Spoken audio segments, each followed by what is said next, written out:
Je suis Sylvain Pierre Durif, alias le Grand Monarque, le Christ Cosmique. Donc je suis connu depuis fin 2012 à Bugarach pour être passé devant toutes les télés du monde entier, les journaux aussi.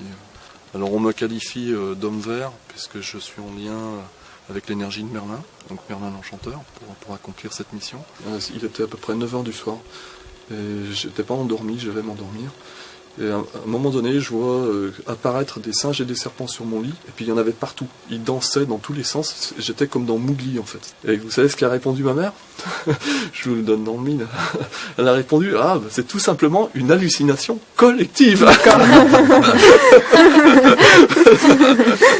Donc les druides de Brocéliande que j'ai rencontrés en forêt de Brocéliande, à Paimpont, en Bretagne, m'ont dit qu'ils me connaissaient. Ils m'ont dit, mais t'es le seul homme sur la planète en fait qui peut trouver et ouvrir la porte de la Nouvelle Agartha.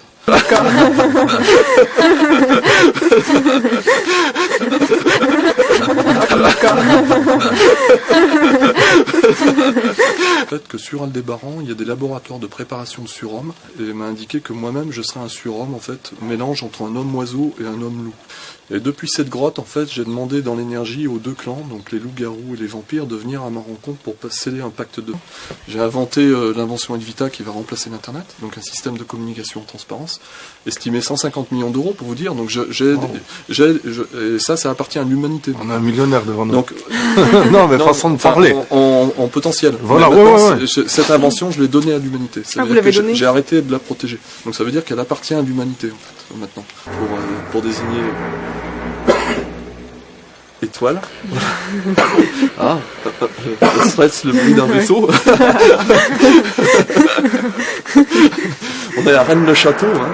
Ces généraux voulaient me recruter en fait en 2008. Et ils m'ont dit on te propose en fait de financer tes inventions, notamment l'invention Edvita pour remplacer l'Internet, à la condition que tu collabores avec nous au plan Codex Alimentarius. Et j'ai refusé. Donc j'ai refusé, je suis parti dans la forêt à Saint-Zénon, tout seul. Et c'est là que j'ai commencé à prendre un nouveau départ, à faire des rencontres magiques avec un voyageur de l'âme, et puis d'autres personnes. Les gens ont cru que j'étais un acteur, payé par le gouvernement, alors que j'ai pas de compte bancaire. On est à Rennes-le-Château. Oui.